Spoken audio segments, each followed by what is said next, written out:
Um dos gestos mais elucidativos do projeto do Duenha, nesses primeiros capítulos da segunda parte do volume 2, especificamente no capítulo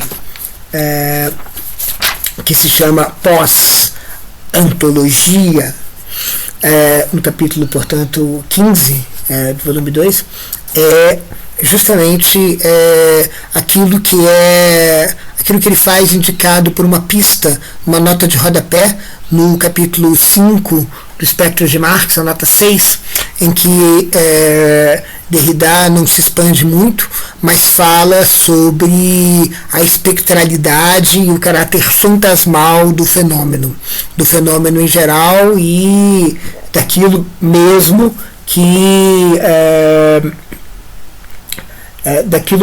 que torna possível o fenômeno, a fantasmagoria que torna possível o fenômeno.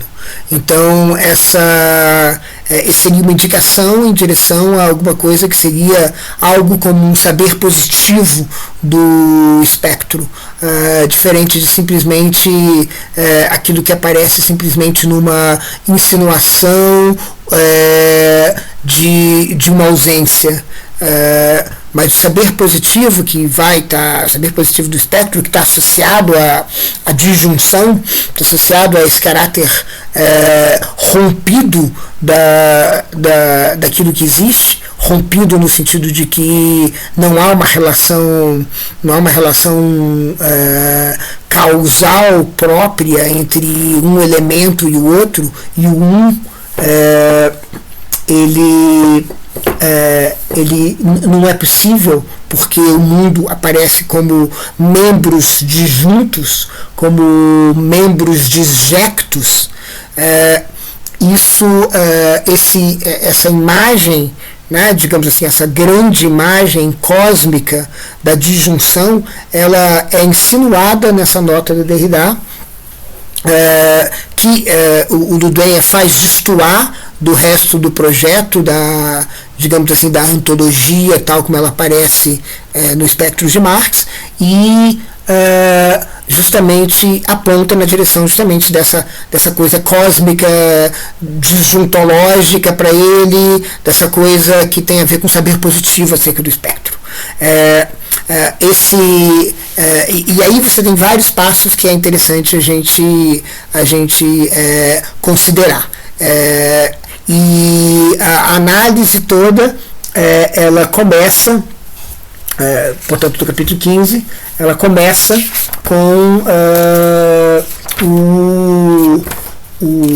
a ideia mesma do noema em Husserl. O Derrida vai dizer que existe, ele diz assim, existe a possibilidade radical de que toda espectralidade poderia ser encontrada na direção daquilo que Husserl identifica de maneira tão surpreendente, mas tão forte, como uma componente intencional, mas não real, do vivido fenomenologicamente, a saber, o noema. E aí ele diz, a diferença de outros três termos, dos dois, e aí aparece das duas correlações, noesis, noema, e morfê e lê, essa não realidade, essa inclusão intencional, mas não real, do correlato noemático, não é nem dentro do mundo, nem dentro da consciência. Não está nem no mundo, nem na consciência. Mas ela é justamente a condição de toda experiência, de toda objetividade, de toda fenomenalidade. A saber, de toda a correlação noético-noemático, originária ou modificada. Ela não é mais regional. ela aparece, portanto, como uma espécie de condição para toda a fenomenalidade do fenômeno. Isso quer dizer condição para que qualquer aparição surja e para que qualquer correlação surja. Então veja, o que ele está dizendo é que a correlação, e aqui o termo é enfatizado por ele, e por mim, e menos por Derrida, mas também por Derrida lido numa era pós-Meillassoux, pós-denúncia do correlacionismo, propositadamente. Então, toda correlação ela é baseada num espectro. Toda correlação ela é espectral. Então, é como se a era do correlato fosse uma era que ao mesmo tempo procura submeter o espectro ao espírito, procura higienizar o mundo de espectros, o mundo da modernidade, o mundo da bifurcação, se vocês quiserem. Ao mesmo tempo, é um mundo que é fundado na correlação, na espectralidade da correlação. Então a gente vai ver então agora como é que é isso, como é que o noema é espectral. E o noema ser espectral significa que a correlação ela mesma é espectral, ou talvez a correlação ela mesma é a fundação de um espectro sem o qual a gente não pode falar de aparências, a gente não pode falar de fenomenalidade, a gente não pode falar de fenômeno. Então toda a aparição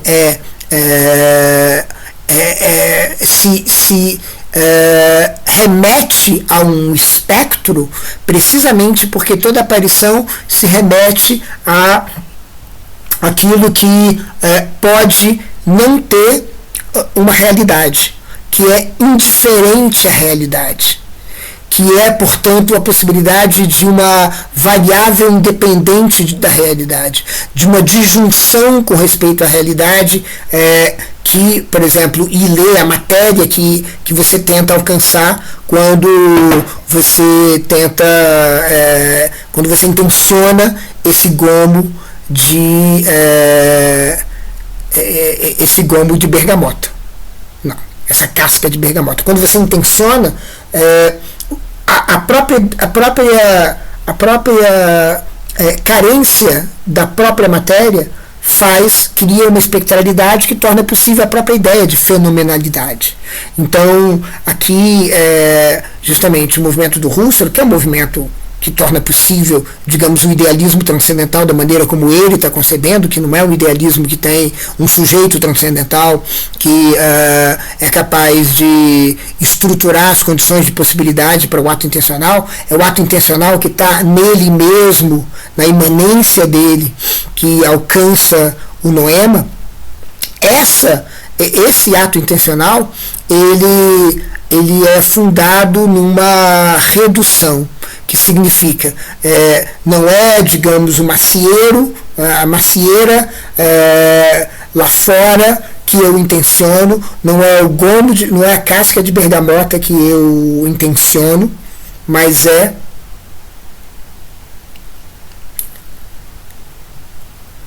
uma casca reduzida fenomenologicamente. Né? Então, esse é o noema. Então, noema parece como esse objeto que não é a coisa ela mesma em si mesma, mas é alguma coisa que vem antes dela. Então, é uma imagem, e é uma imagem que tem um estatuto que só pode ser espectral. Então, aí você tem a ideia de que existe uma relação entre fantasma e fenômeno. E essa relação de fantasma e fenômeno é a relação que o Derrida simplesmente indica nessa nota 6 do capítulo 5 do Espectros de Marx. Então, aí você tem o noema, ele é, portanto, espectral, e a gente começa a entender o espectro pensando que, de um lado, ele é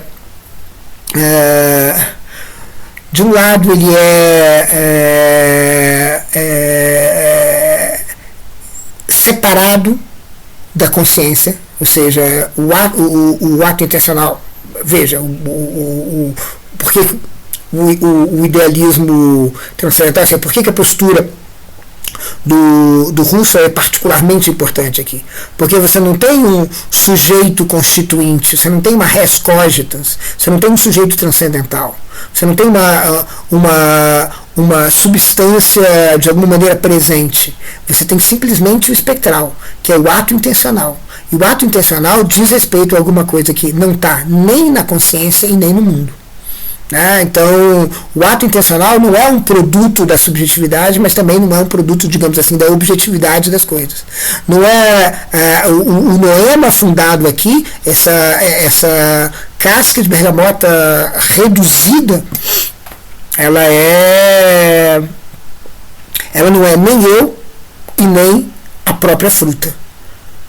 Ou seja, ela é alguma coisa intermediária. E esse intermediário que não depende de mim e não depende da fruta, não depende do mundo. Então, e no entanto, se dá tanto em mim quanto precisa para se dar tanto de mim quanto do mundo, mas o que acontece em mim quanto ao mundo eu coloco entre parênteses. Então essa colocação entre parênteses é a indicação de uma espectralidade do fenômeno. É como se o fenômeno tivesse se independizado, o noema tivesse se independizado desses dois polos, formando propriamente, portanto a correlação. Mas justamente o espectro é exatamente aquilo que que nos acossa. Por quê? Porque é um fenômeno que vem a nós, acerca do qual, com respeito ao qual a gente não pode, talvez, deixar de aceitar, porque a fenomenalidade vem com uma certa imposição sobre nós. A gente pode até discordar da conclusão que a gente tira sobre os fenômenos, mas os fenômenos continuam aparecendo a gente com uma certa pressão, Então a gente não consegue fazer esse movimento de abdicar dele, então ele nos acossa.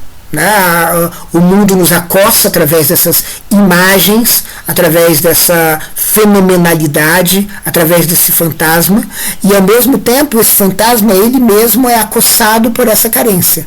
Ele é acossado precisamente porque ele não alcança mais do que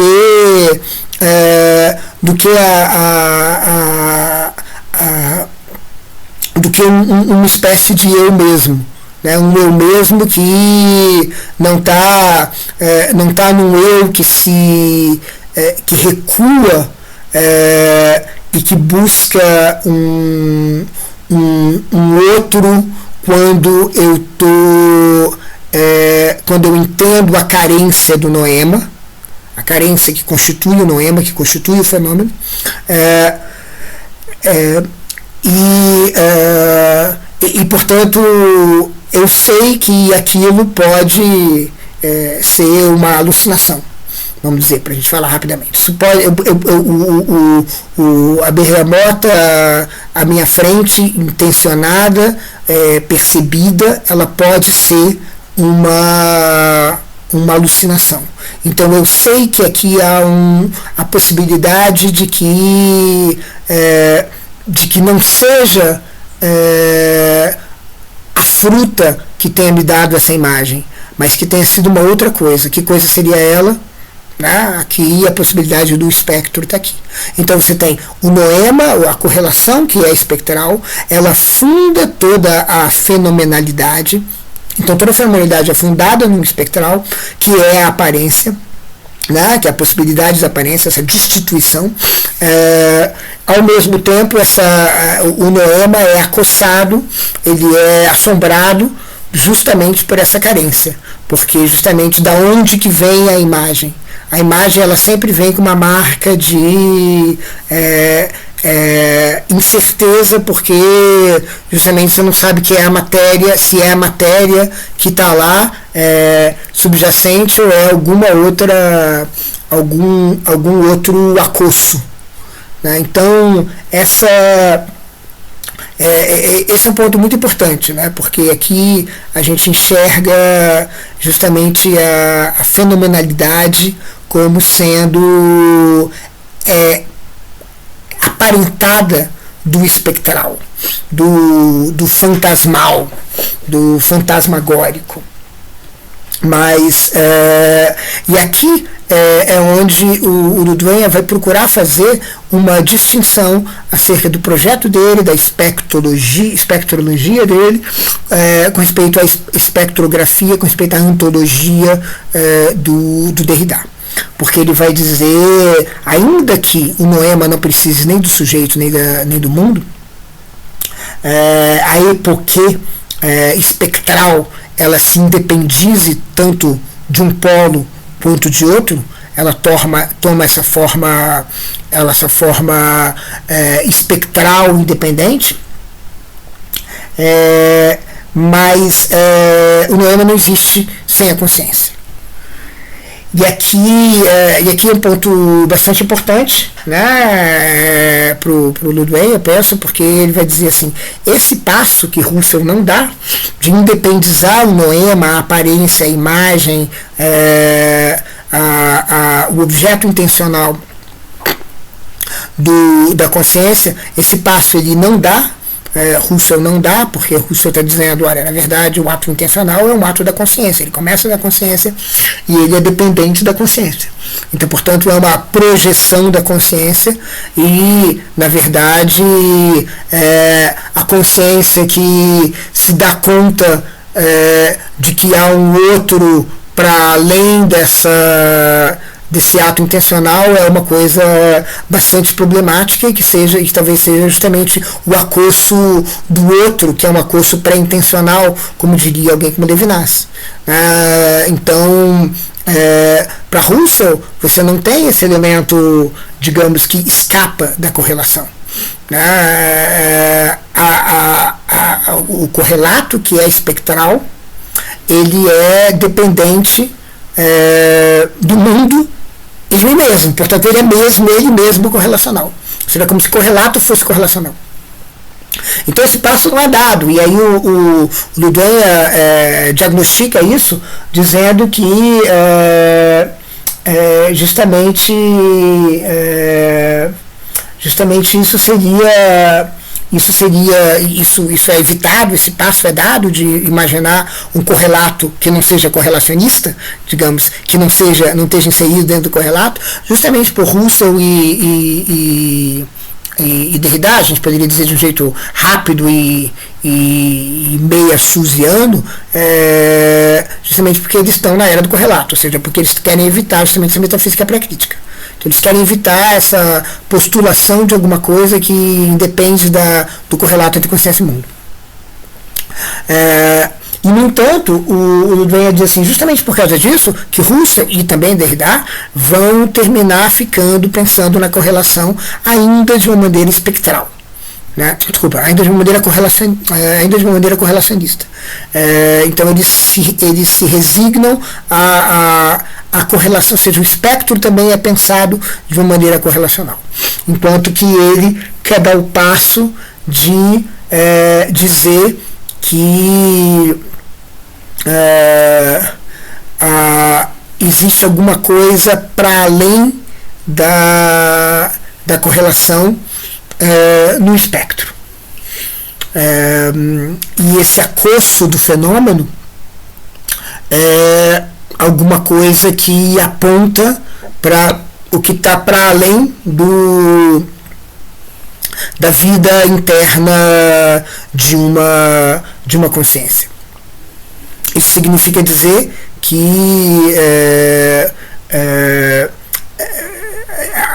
um passo metafísico ou pós-metafísico teria que ser dado, e justamente isso significa não apenas uma pós-metafísica, mas também uma pós-desconstrução.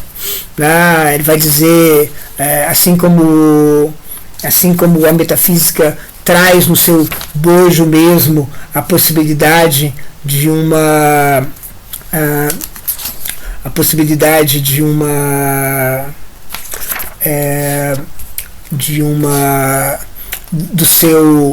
do seu desmantelamento, da sua dissolução.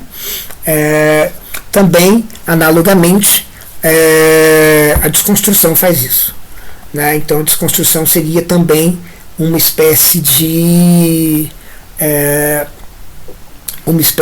alguma coisa que trouxesse no seu bojo uma certa incapacidade de prosseguir, no sentido de uma capacidade, no sentido de uma força de autodissolução, né? Assim como a metafísica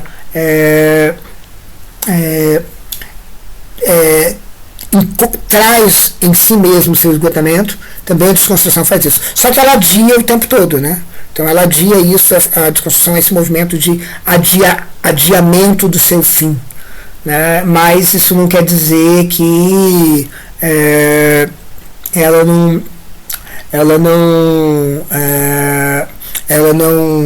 não possa ser pensada para além do limite de uma espectrologia correlacionista. Isso significa para ele pensar numa pós-desconstrução. E pensar numa pós-desconstrução vai significar pensar que não é simplesmente no ato, digamos, da leitura que o espectro aparece. O espectro ele tem uma vida própria, uma vida independente dos atos correlacionais da consciência em direção ao mundo, e isso vai significar que os espectros eles não vão mais ser pensados, né? E isso é importante, como aquilo que se submete ao espírito, né? Mas também não vão ser pensados de maneira inversa, como se eles fossem aquilo que explicassem tudo aquilo que é espírito.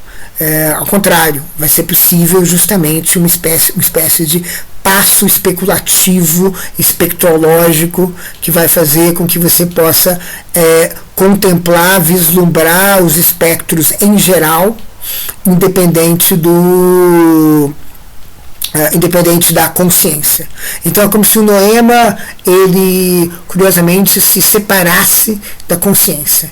Então você pudesse ver noemas por outras partes, né? Quase como num passo quase como num passo whiteheadiano de encontrar preensões, formas subjetivas por toda parte. Então você vai dizer, o noema não depende da nossa correlação, mas mais do que um passo panperceptualista, whiteheadiano, a ideia não é dizer que toda percepção tem um noema, tem um ato intencional, tem uma correlação. A ideia é dizer que a correlação ela mesma ela é parte do domínio do espectral, e é esse componente do espectral que torna o fantasma aquilo que faz com que a fenomenalidade apareça. Então essa fenomenologia do espectro se torna, portanto, a base para a gente pensar em imagens em geral. As imagens elas trazem sempre um acosso, e esse acosso vem de que elas podem ser aparências enganosas, porque elas são construídas, e Russell faz isso de maneira exemplar, como uma categoria independente de tudo, que suspende o juízo com respeito ao que mais há no mundo, ao que há no mundo. Então essa suspensão, que é a epoquê, cria uma capacidade de acosso das imagens, das aparências dos fenômenos. Então, é justamente o Derrida vai seguir nessa nota 6, dizendo uma tal irrealidade, sua independência e com respeito ao seu mundo e com respeito a si, a matéria real, o estofo real da subjetividade egológica, não seria o lugar mesmo da aparição, da possibilidade essencial, geral, não regional do espectro, e não é também aqui que se inscreve a possibilidade do outro e do luto na fenomenalidade do fenômeno. Ou seja, não é por isso que a fenomenalidade do fenômeno é acossada pelo outro e pelo luto. O luto, por exemplo, da perda do mundo, e esse tema vai voltar, né? Mas esse luto da perda do mundo e esse outro que é esse mundo, esse outro que não aparece senão como um acosso, né? Não aparece, nunca vai aparecer como alguma coisa tematizada dentro de um ato intencional, nunca vai aparecer como um noema completo, e vai aparecer justamente como o outro do noema, um outro que está para além da visibilidade, portanto, como num jogo de fantasmas, como um fantasma que age sobre a matéria, mas não age sobre a matéria de uma maneira que o seu próprio corpo seja visível, de uma maneira que o seu corpo seja explícito nele mesmo. É como se ele agisse por outros corpos. Então é como se o outro agisse pelo noema, é como se o outro agisse pela tematização. Mas ele não é a tematização, ele não está plenamente presente na tematização, ele não se apresenta totalmente na tematização. Então é esse outro, essa carência do noema, que está em toda a fenomenalidade do fenômeno. Então a questão é que então é como se você criasse todo esse número, mas justamente a redução fizesse uma sombra nesse número. Então você não pode viver nesse número como se o número fosse plenamente presente, porque você não está nele, ele não é você, ainda que ele dependa da sua consciência, né? Mas ele também não é o outro, né? Porque ele não é o mundo. Então o mundo, em certo sentido, acossa a correlação. Então a correlação é o espectro que funda a possibilidade do fenômeno, mas essa fundação ela é bem acossada por essa insuficiência, por essa carência, né? Alguma coisa que falta no fenômeno enquanto fenômeno, porque você entende assim que não tem uma aparência plena. O noema, portanto, ele, vamos dizer assim, ele não é numenal. Isso significa o quê? Dizer que ele é espectral, é que ele justamente ele não tem a presença plena. Então é essa presença não plena que o Derrida encontra em toda a fenomenalidade. E essa presença não plena que o Le Guin está dizendo que teria que ser objeto de um saber positivo, né? Um saber que não é o saber que não é o saber de uma ausência, né? Seria preciso sair da correlação no sentido de tentar pensar alguma coisa que pudesse dar conta desse universo de espectros que inclui o noema, que inclui a correlação. Então, é preciso dar um tratamento não correlacionista da correlação. É esse passo que o Derrida não completa, né, que ele apenas insinua nessa nota. Então, o luto e o outro apontariam de uma maneira muito interessante para justamente um realismo espectral. Um realismo espectral que o Derrida não chega tão longe nessa nota. Mas que é aberto pela nota, porque a nota justamente vai ser aquilo que vai permitir que se pense no noema como uma figura do espectral. Na aparência, portanto, no fenômeno, como alguma coisa que decorre do espectral.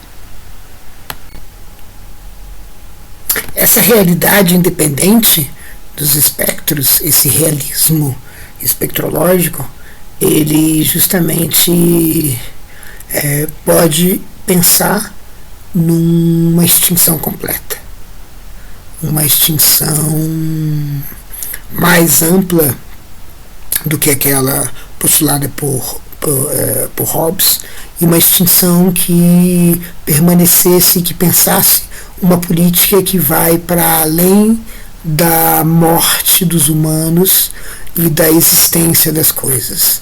É como se, para além da existência, através da extinção extrema, esse tema tão comum do início do século XXI, né?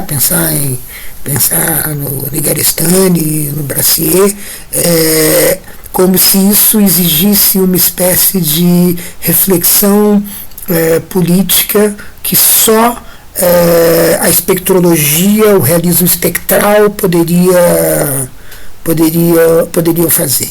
Ou seja, pensar na extinção não como fim da política, mas como um evento da política que tem a ver justamente com essa apropriação da physis pelo nomos, que justamente o Ludoia pensa que é um evento de crucial importância, porque redefine o nomos e redefine o physis, justamente encontra a humanidade justamente incapaz de pensar para além de uma imagem do político que é muito confinado aos viventes. E justamente a espectralidade abre a possibilidade de uma comunidade que geralmente é pensada em termos cívicos, né? A imortalidade é pensada em termos cívicos, mas justamente é essa disputa política espectral que se abre. O pensar em termos cívicos significa pensar que a morte vai ter consequências que têm a ver com a justiça prometida numa cidade que vem. Então, é como se,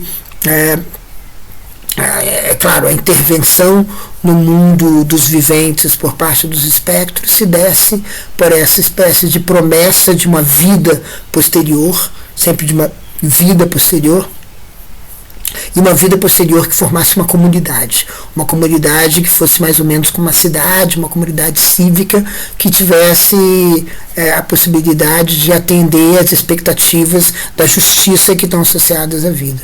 Então não se trata se trata sempre de uma promessa de um mundo de justiça, né? A promessa de um mundo de justiça que é a promessa de um mundo em que o pensamento vai se reencontrar independente da vida. E essa promessa do mundo de justiça, ela fica intocada se ninguém pensa a política para além do vivente. E justamente isso é inaugurado por essa ideia de extinção. E aqui capítulos, né, de 13 a 18 da parte 2, são capítulos que têm uma temática bastante próxima da temática do Meia-Su, interessantemente, né, porque além de pensar a extinção e além de pensar o correlato, e além de pensar justamente a possibilidade de um mundo dos ressuscitados, ele pensa também a matemática.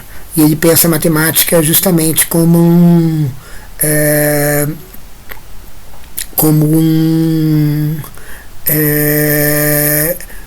vestígio não da presença, mas da insistência do formal.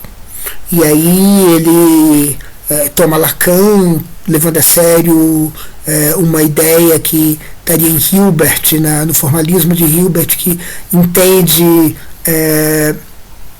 a matemática não como sendo tamatúrgica, mas sendo teúrgica, no sentido de que ela inaugura aquilo, ela está inaugurando daquilo mesmo que ela está falando, ela fala de si mesmo, ela fala, ou seja, um conjunto é formado pelos representantes daquele conjunto numa linguagem em que você, enfim, faz um diagrama de Venn e coloca ABC como letras ali, e é sobre ABC que o conjunto é, ou seja, essa característica, essa autonomia do formal é que aponta para um espectral que também está na disjunção, né? Ou seja, não é alguma coisa que se conecta com partes outras do mundo, mas justamente é uma outra parte, é um outro membro desmembrado, e é outro membro disjunto, e esse formal, portanto, ele apontaria para alguma coisa que é desconectado do mundo material, e nesse sentido espectral, porque a questão é bem aquela, né? A matéria, o espectral tem a ver com a matéria se juntar à matéria, e tem a ver com justamente um espectro, alguma coisa material se juntar a alguma coisa material. Então a repetição e assim a ressonância de certas estruturas formais, elas são a consequência dessa assombração, né? Então aquilo está assombrando, o formal está assombrando o material, o formal está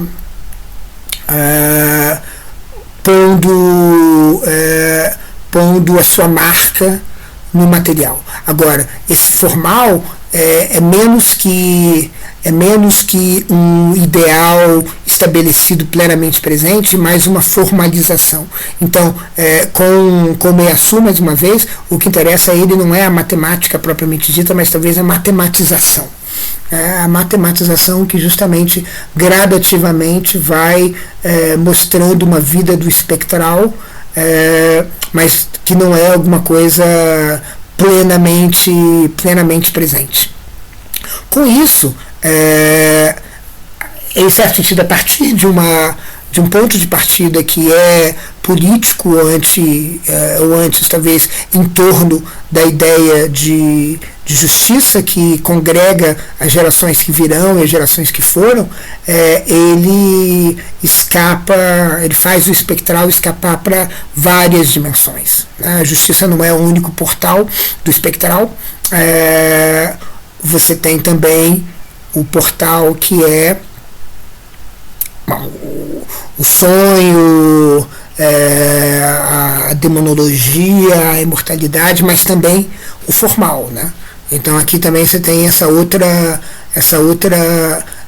coisa em que o formal assombra a matéria, e assombra sempre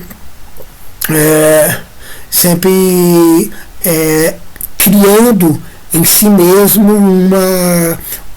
um elemento que desmembrado, que tá nessa disjunção, né, mas que não é uma ideia platônica, porque não é uma morada da presença, não é uma plenitude da presença.